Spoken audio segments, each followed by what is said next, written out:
எழுதும்போது சுட்டி காட்டுகிறார்.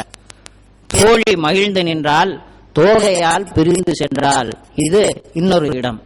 இப்படி சிலம்புக்கு மிக முற்பட்ட காலத்திலேயே சீர்மிகு இலக்கண இலக்கிய பூங்காவாக தமிழருக்கு கிடைத்த கருவூலம் தண்ணீர் இல்லாத தொல்காப்பியம் என்று கலைஞரே வியக்கிற தொல்காப்பியத்தை தூய தமிழ் உணர்வோடு வாசிக்கிற நெஞ்சிலெல்லாம் தொல்காப்பிய பூங்காவின் கனி மலராம் கருத்து மலர்கள் வாசம் செய்வதை காண்கிறோம்.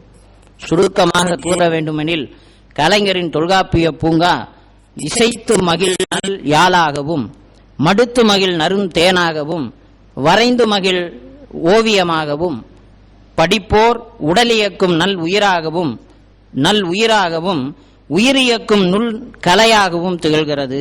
தமிழர் வாழ்வுக்கு ஓர் புத்துணர்வாய் எளிமை வடிவில் கலைஞர் படைத்திருக்கக்கூடிய தொல்காப்பிய பூங்காவில் நுழைவோருக்கெல்லாம் வாசனை மலர்கள் வாழ்நாளை நீட்டிக்க செய்கிற கருத்து மலர்களாக வாசம் செய்வதை காண்கிறோம். நன்றி.